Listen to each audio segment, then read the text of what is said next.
Welcome back to Real Reds Talk and welcome back to your breaking news show, Real Reds Roundup, whatever it is you want to call it.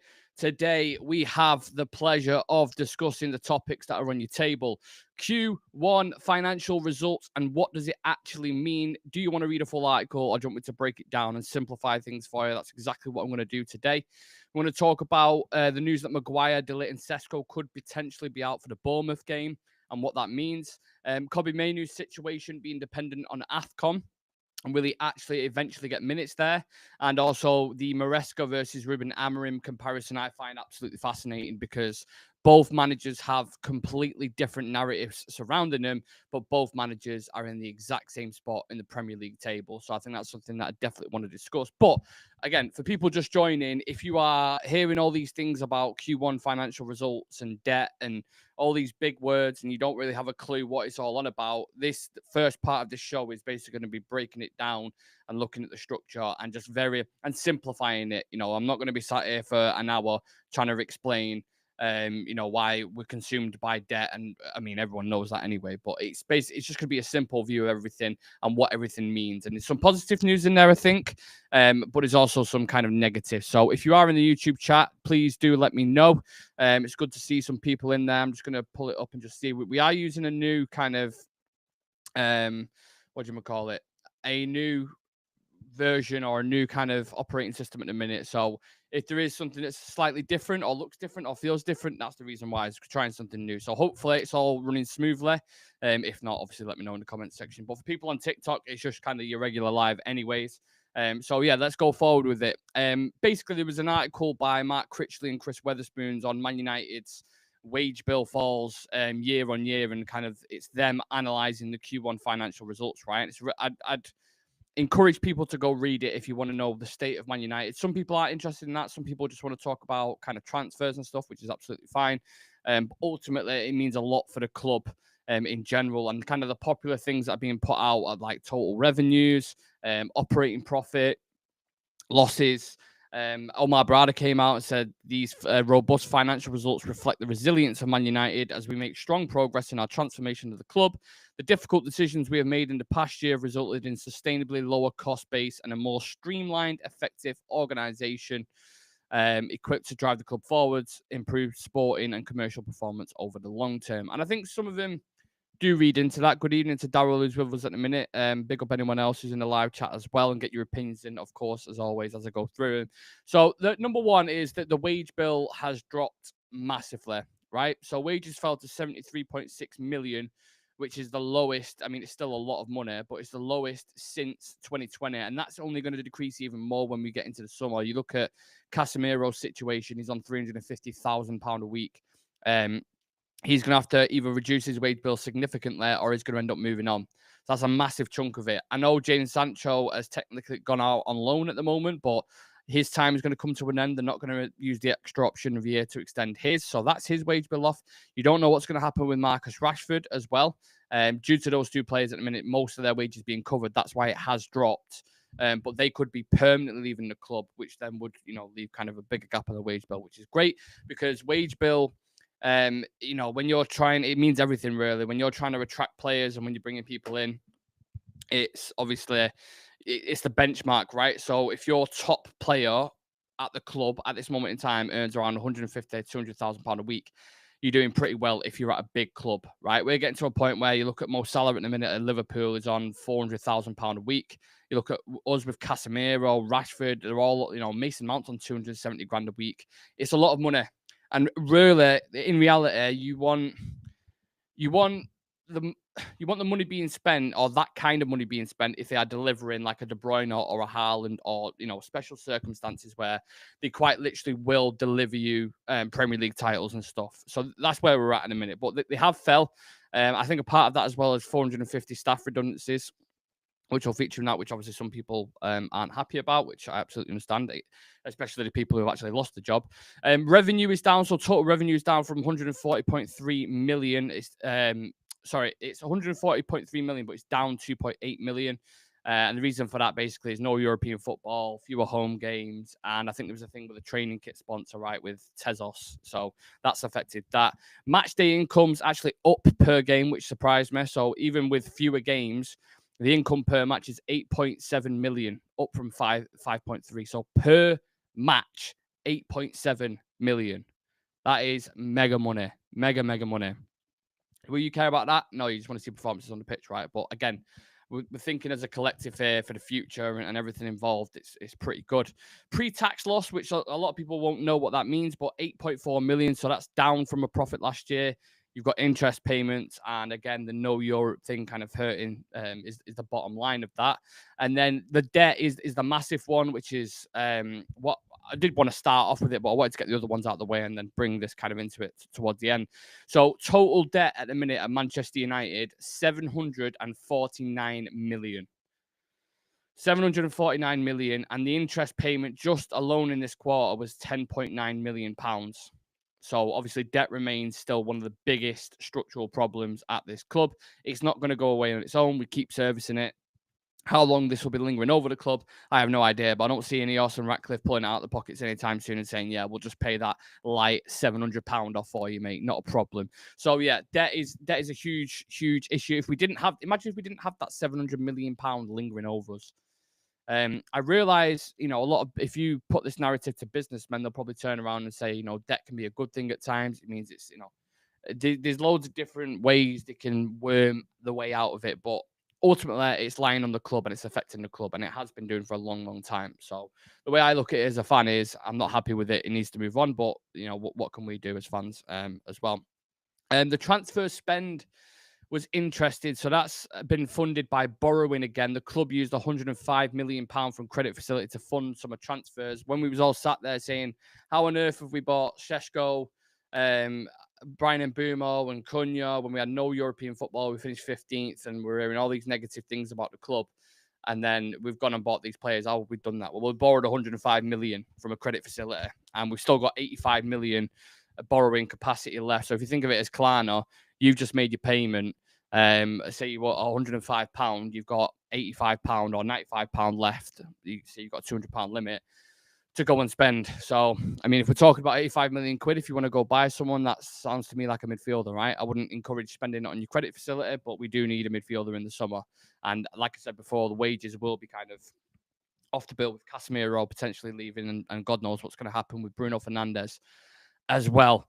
Profitability improved because of player sales. So 13 million, which is the best in 6 years. So obviously selling Garnacho, you've got the sell-on clauses in Ilanga and Alvaro Carreras, who had a pretty good game last night. I don't know if anyone watched the City game in Madrid, but it kind of got me thinking when you're watching it. You're like, why on earth did we ever let Alvaro go at left back? He's already better than Dorgu and Dallo when he plays there. So baffling to me. I was actually at the time like, well, he's only a wing back. He's not going to fit in a back four system.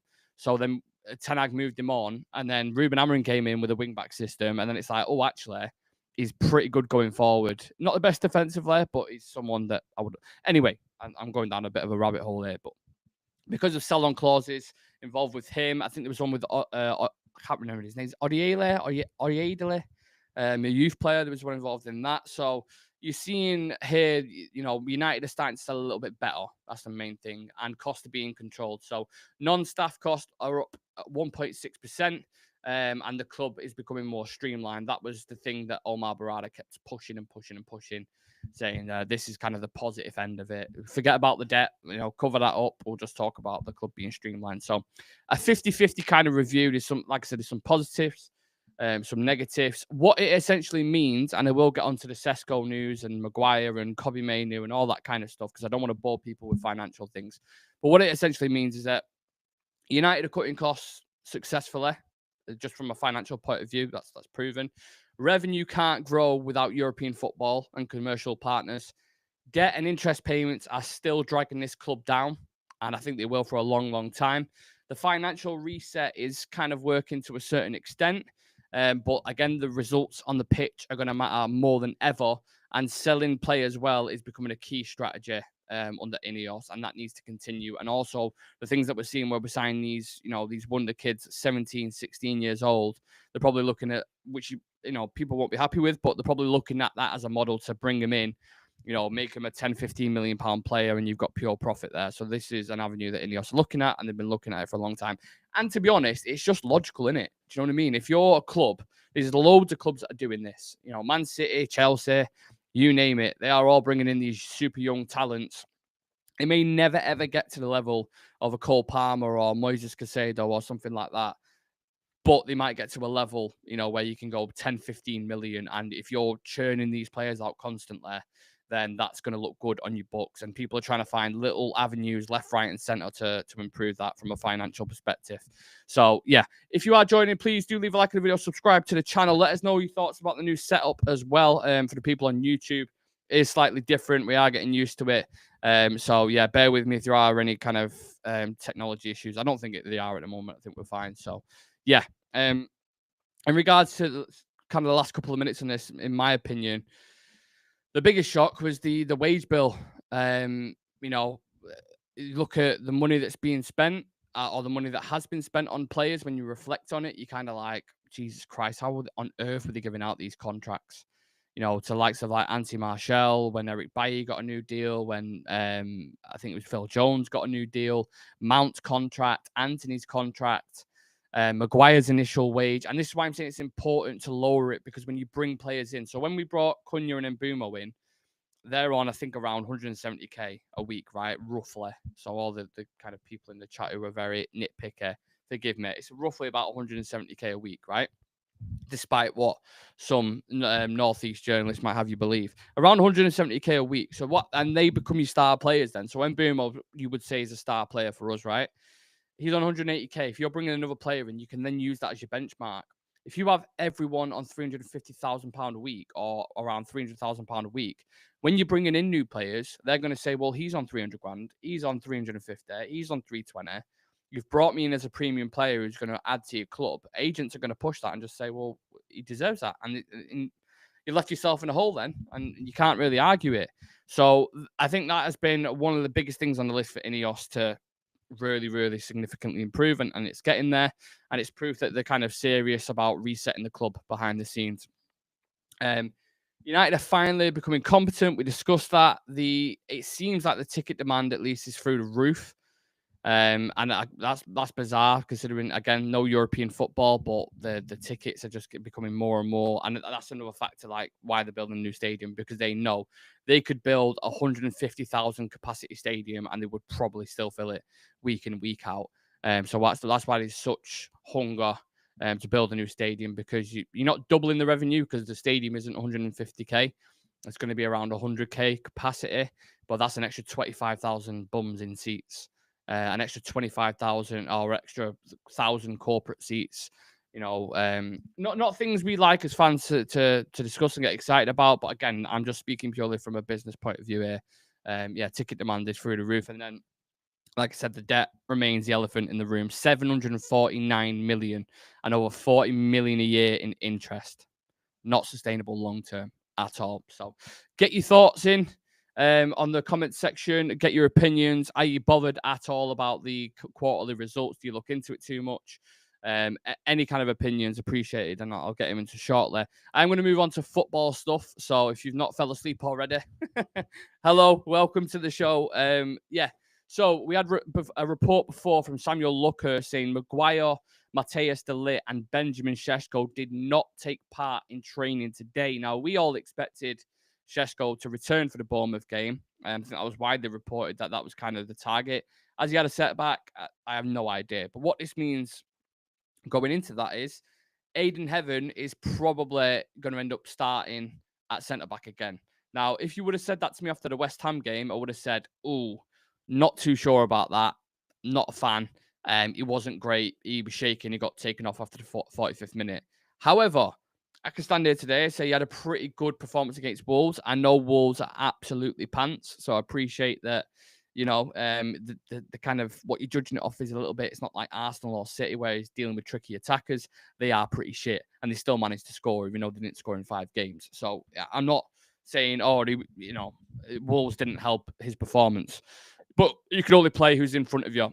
I think he was much better on the ball, Aiden Heaven, against Wolves. He was playing through the lines. He won the majority of his duels against Strand Larson. I felt his overall performance was pretty decent. So if he needs to start again, if the Ligt isn't available, which we thought he'd be available for Wolves, and he's playing against Bournemouth, I'm all right with that because he's playing against an Evan Nilsson who scored, and touch wood, they'll probably end up scoring against us now on Monday night, but he scored 1 goal all season. So he's not exactly been a threat. It's more the other players around him that you have to kind of worry about. Your Anton Semenyo's and Justin Kluivert's, and who knows, maybe even Krupi might start for him, which is a different attacker in itself. So he needs to be prepared either way. I think rhythm and game time and just getting used to it is a big part of this system. And I think considering he's a young kid and he hasn't played since Grimsby, where he had an absolute disaster. I'm all right with it. I'm comfortable with him starting if Ligt needs another game to kind of get back up to it. On the other side of things, I do think big up Steph and Richie and Happy Life in the chat as well, and everyone else in the TikTok. Sorry, I've not mentioned you guys. Another thing I don't really like is Sesko not being involved, because that means either Joshua Zirkzee is going to start. I don't think he's good enough. I don't think he's good enough at all. He has some qualities about his game that's decent, but he's just, for me, I don't know. I just don't think he'll ever be a success at Man United. That might sound harsh, but just my opinion. He's a big lad. You can't even play it into him. He's not great in the air. He's got good link up if you play it to feet, but then he doesn't have the pace to run in behind. He's not selfish enough to score goals. I'm just not a fan of Zirkzee up top as the 9. And I think an element of our play that we was actually getting some success from was Le Mans going long to Sesko, and then kind of the second balls to Mbeumo, Ahmad and Cunha around him in those pockets, I think was really working. So I'm not saying I'm missing Sesko from a point of view where, he was scoring so many goals. I mean, he scored 2 goals and got 1 assist. So he's not killing it in regards to that. I'm just saying, I think from a tactical point of view, he brings something different to us. He brings something interesting. And if he's not involved, maybe they will go again with Cunha, Mount, and Mbeumo. I thought that was better than Zirkzee, Mbeumo, and Ahmad on the left. I hate Ahmad playing on the left-hand side. It doesn't suit him at all. He's a player who likes to cut in and creates angles. On the left-hand side, for me, it's never ever worked. So hopefully, if Sesko isn't available, he'll go with that front 3 again. Because how can you leave Mason Mount out? He's just had one of the best games, if not his best game, at Man United, keeping everything ticking. Some really nice dummies and flicks playing through the lines, linking up with Bruno and Cunha, and scored his goal, took his goal really, really well. So I'm just sat there thinking, how on earth can you leave Mason Mount after a performance like that? Like, it's impossible for me. So then, is he going to leave Cunha out for Zirkzee? I don't think so. So a case will be we'll probably get the front 3 again, which is all right. We're scoring some goals. I think we scored 26 goals as a group collective this season. Last season we scored 44 goals in total.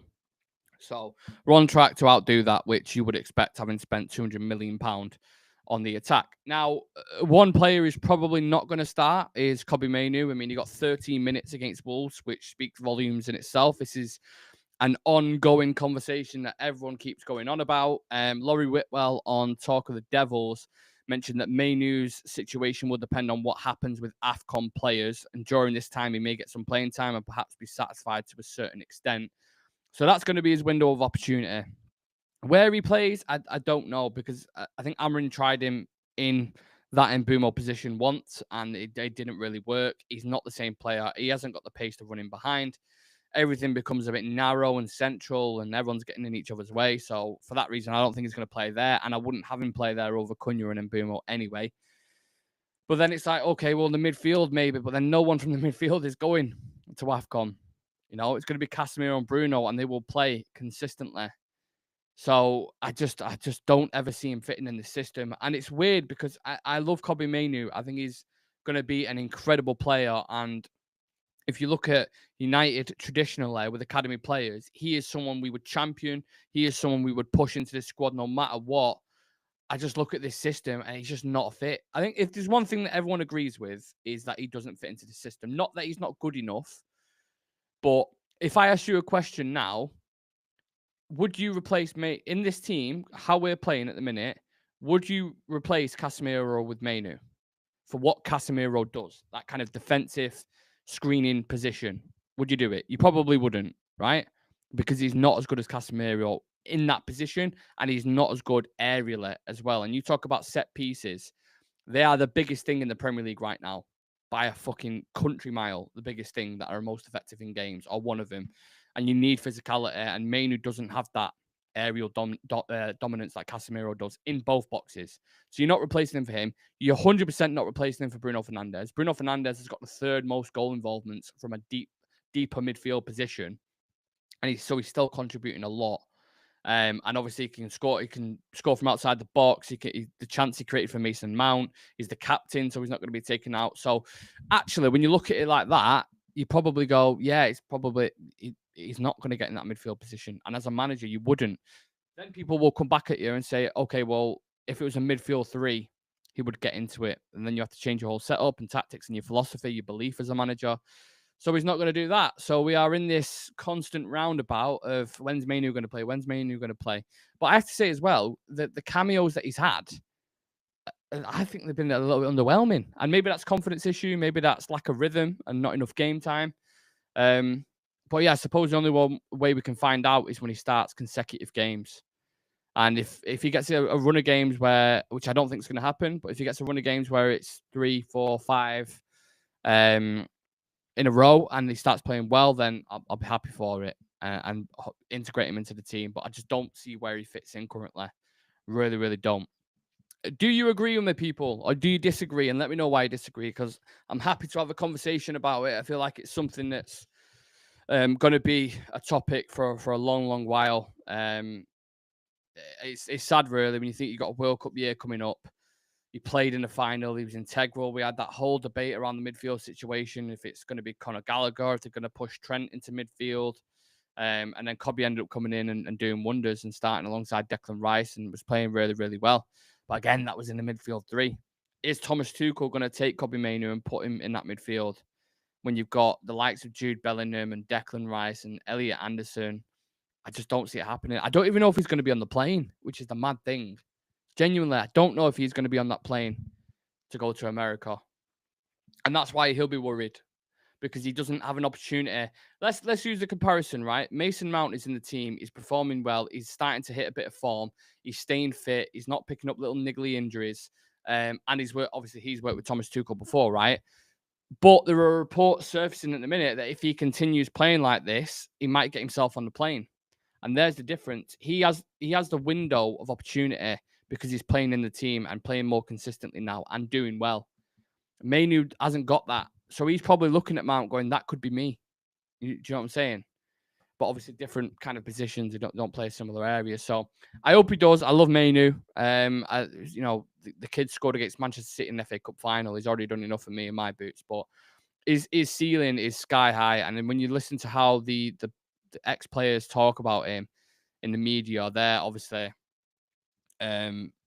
fuming with the situation. They want him to play. But again, I'd like to pose that question to him. If you want him to play, where are you going to put him? Please, someone tell me the answer to that. Where are you going to put Kobbie Mainoo in this team? In which case, they might be like, well, I don't want to play this system. I want a manager who plays fluid football in a 4-3-3. Someone like an Enzo Maresca or something. Speaking of Enzo Maresca, I wanted to finish the show off with this, right? Because I saw a thing before and I thought it was so interesting. So, the majority of the season, right? The narrative around Enzo Maresca and Ruben Amorim have been completely different, okay? For different reasons. And if there's any Chelsea fans in the chat, talk to me and let me know. But around Ruben Amorim, typically with United this season, he's not the man for the job. He doesn't get this club. His system doesn't suit the players. But ultimately, at the minute, he's got 25 points, right? Level with Chelsea in the Premier League. Enzo Maresca at Chelsea this season, a lot of stuff you've seen around him, maybe not in the past couple of games because they've had a bit of a wobble, but he's growing. He's really growing into the role. His passion's incredible. He handles the squad well. They're in a title race, yada, yada, yada, all this kind of positive energy around him. 25 points in the league. Man United and Chelsea on the exact same points at the minute. United have actually scored more goals than Chelsea. Now, again, people say, well, you spent 200 million on your attack. How much has fucking Chelsea spent on their attack? 40 million on Garnacho, 40 million on Esteval. 30 mil on Liam Delap, 60 mil on João Pedro. Are they far away from 200 million? I don't think they are. So they've spent quite a significant portion. We've scored more goals. Now, we have conceded more goals as well. We've conceded 22. I think Chelsea conceded something like 16. Conceded 15, apologies. Average possession, similar. We concede 1.5 goals per game. They concede 1. But we've got 1 clean sheet and they've got a lot more. So defensively, they're a lot better than us. From attacking standpoint, statistically, we're better than them. But their midfield is fucking night and day. And you talk about Casado and Enzo Fernandez, and even that Santos who comes into the midfield as well is unbelievable. Like, I'd bite your hand off for one of them in our midfield. So I just think, with all things considered, and the fact that I think Maresca's, correct me if I'm wrong, but I'm pretty sure he's spent around 400 million, right? Since he's come in. The players that he's bought. I think he's had a couple of windows now. So 400 million pounds spent. Obviously, Amarin came in halfway through last season, bought Patrick Dorgu for 20 million, and Bumo, Sesko, and Cunha he's bought. So at 200. So he spent half the money, and they're on a similar pathway in the league. And they've actually got similar games coming up. I think Chelsea play Bournemouth again soon, and Newcastle and Villa. And we play Bournemouth soon. I think it's Aston Villa after that, and then Newcastle on Boxing Day. So really, really interesting, these two clubs at the minute, and how both things. I get, for us as United fans watching, we only watch this team. Obviously, we watch that United a lot more than Chelsea, so we're not kind of privy to certain issues or certain things that are going on the pitch. But whenever I've watched Chelsea, especially the past couple of weeks, like defensively, you can get at them with ease. And this coach, this guy, Pep Disciple, again, literally 3-4 fucking weeks ago, people were talking about we're in a title race. Chelsea are the next ones. Look at all the young players that they've got, and blah blah blah, and all this kind of stuff. So yeah, you tell me. You tell me. Here's a question for you that I'll leave you with as well. Leave it in the comment section. Who do you think will finish higher in the league this season? Ruben Amorim with Man United or Enzo Maresca with Chelsea? What do you think? Or is that a stupid question? I don't think it is at the minute. Identical form. Not identical form. Identical points, should I say, in the Premier League right now. And Chelsea have still got some really, really tough games to go. So I will leave you with that food for thought. Thank you very much to everyone who has subscribed to the channel. I think we're on around 31,000 and something. I don't know the exact figure. If there is anyone on TikTok, if you don't watch our YouTube channel and you aren't a part of the community, shame on you. Just joking. Hit us up on YouTube. Check us out. Check all the short clips and the reels that we put out on Instagram as well. Getting close to 10,000 followers on IG, which is great. Getting close to 30,000 on TikTok, which is also awesome. So really appreciate all the support in the community. And we try to go live every single day. We cover match days, of course, pre-match and post-match build-ups, and try to do different variations of videos throughout the week with other lads from the channel as well. So I'll leave it at that. And we spoke about, just to leave the topics on the screen before I head off, these were kind of the things that we mentioned. We spoke about Q1 financial results. No Maguire, Ligt or Sesko potentially for Bournemouth. Menu situation dependent on AFCON, and a little Maresca versus Ruben Amorim comparison. So hopefully you've all enjoyed the show. Leave a like on the video if you have.